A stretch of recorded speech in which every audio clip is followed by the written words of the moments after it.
নমস্কার বন্ধুরা, আপনাদের স্বাগত জানাই স্বাদের শহরে, যেখানে আপনারা পাবেন নানান স্বাদের খবর। আজ তৈরি করব ডিমের কষা।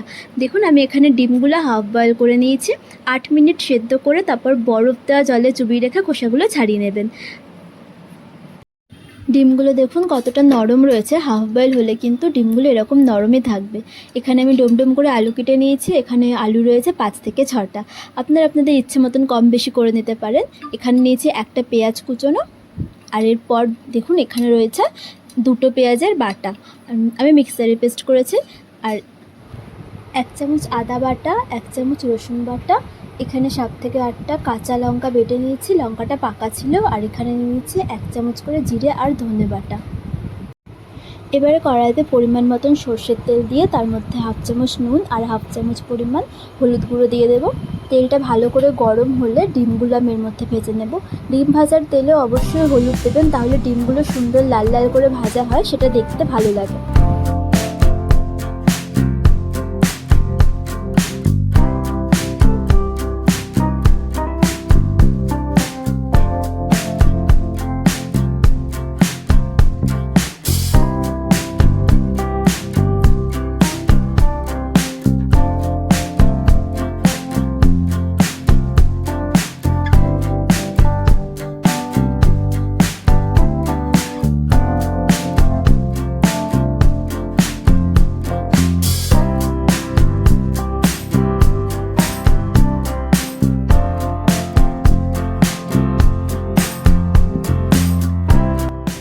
দেখুন ডিমগুলো খুব সুন্দর করে ভাজা হয়ে গেছে। আমি যেমনটা বলেছিলাম, কড়াইতে তেলে হলুদ ব্যবহার করে ডিম ভাজলে ডিমটা সুন্দর বেশ লাল লাল দেখতে হয়। দেখুন এটা ঠিক সেরকমই হয়েছে। এবার এই তেলের মধ্যে আমি আলু দিয়ে দেবো, দিয়ে আলুগুলোকেও ভালোভাবে ভেজে নেব।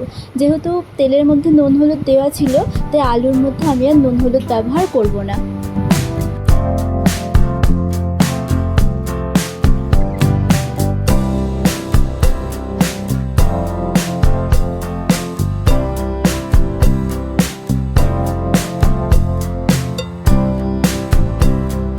আমি যেহেতু আলুটা অল্প তেলে ভাজছি, সেই জন্য লো টু মিডিয়াম হিটে ভেজে নেব।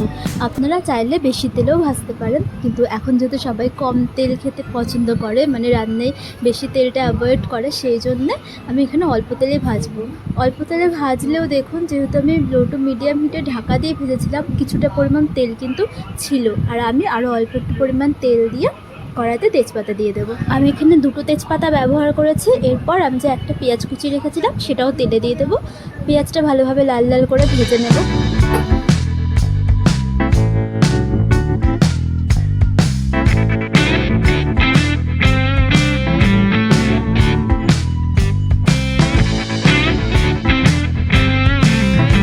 পেঁয়াজটাকে তেলে 1 থেকে 2 মিনিট ভেজে নিয়ে এর মধ্যে আমি দিয়ে দেবো অল্প করে চিনি। এখানে আমি হাফ চামচ পরিমাণ ইউজ করেছিলাম।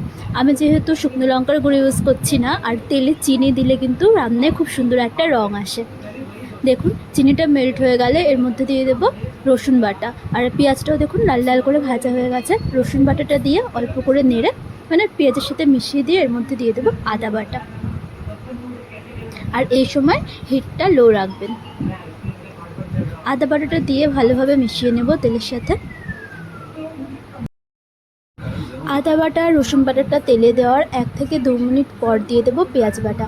পেঁয়াজ বাটার মধ্যে যেহেতু জলের পরিমাণ অনেকটা থাকে, সুতরাং পেঁয়াজটাকে ভালোভাবে 3 মিনিট মতন ভেজে নিতে হবে, মানে পেঁয়াজ বাটাটাকে। দেখুন কড়াইতে পেঁয়াজ বাটার জলটা অনেকটাই শুকিয়ে গেছে। আর এরপর দেখুন আমি এর মধ্যে দিয়ে দেবো লঙ্কা বাটা। এরপর এটাকে আমি আরও কিছুক্ষণ ভালোভাবে কষে নেব। আর পেঁয়াজ বাটাটা যখন ভাজবেন, তখন গ্যাসের ফ্লেমটা অবশ্যই হাই হিটে রাখবেন। লঙ্কা বাটাটা দিয়ে কিছুক্ষণ কষে নেওয়ার পর আমি এর উপর থেকে দিয়ে দেবো হাফ চামচ পরিমাণ হলুদ গুঁড়ো আর 2 চামচ পরিমাণ নুন।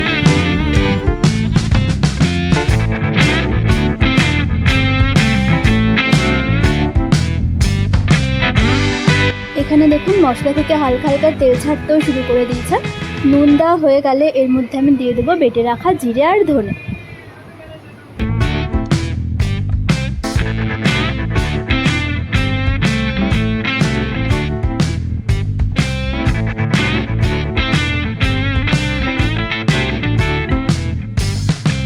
বাটা মশলাগুলো ভালোভাবে মিশিয়ে দিয়ে ভেজে রাখা আলুগুলো কড়াইয়ের মধ্যে দিয়ে দেব আর খুব সামান্য পরিমাণ জল দিয়ে কষতে দেব 5 মিনিটের জন্য। জলের পরিমাণটা এখানে আমি ছোট বাটির হাফ বাটি পরিমাণ জল দিয়ে দিয়েছিলাম।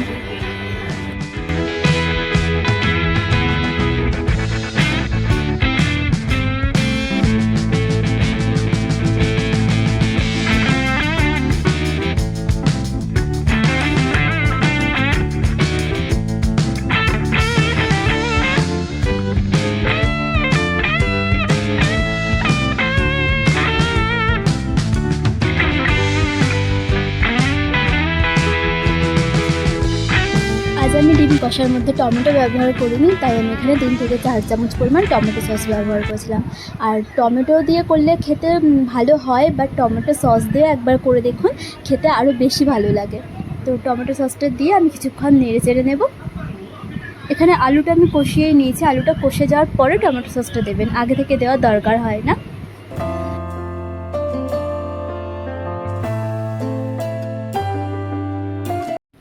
এখানে দেখুন আলুগুলো মোটামুটি নরম হয়ে গেছে আর মশলা থেকে তেলও ছেড়ে দিয়েছে।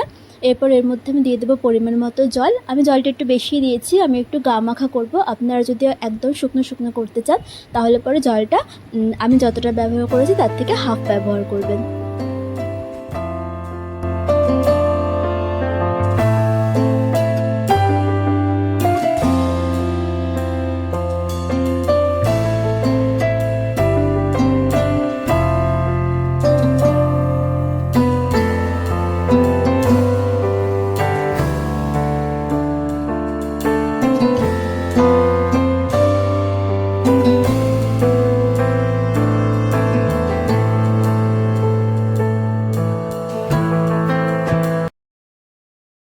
এরপর একে একে ভেজে রাখা ডিমগুলো ঝোলের মধ্যে দিয়ে দেব আর এটাকে আরও 10 থেকে 15 মিনিট মতো মিডিয়াম হিটে ফুটিয়ে নেব।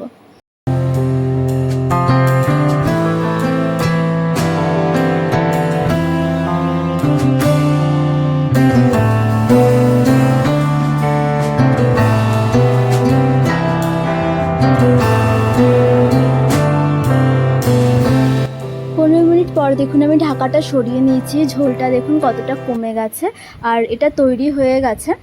ঝোলটাও কমে গেছে, ঠিক যেরকমটা আমি বলেছিলাম আমি একটা গা মাখা মতন করেই তৈরি করব। এরপরের ওপর থেকে ছড়িয়ে দেবো 1 চামচ পরিমাণ গরম মশলার গুঁড়ো। গরম মশলার গুঁড়োটা অবশ্যই ব্যবহার করবেন, খেতে খুব সুন্দর হয়। ব্যাস, তাহলে আর কি তৈরি হয়ে গেছে আমাদের ঝাল ঝাল ডিম কষা। এরপর এটাকে আপনারা আপনাদের ইচ্ছে মতো গরম গরম ভাতের সাথে, রুটি অথবা পরোটার সাথেও সার্ভ করতে পারেন। আমার করা ভিডিওগুলি যদি আপনাদের ভালো লাগে তাহলে প্লিজ আমার চ্যানেলটি সাবস্ক্রাইব করবেন, লাইক, কমেন্ট, শেয়ার করবেন।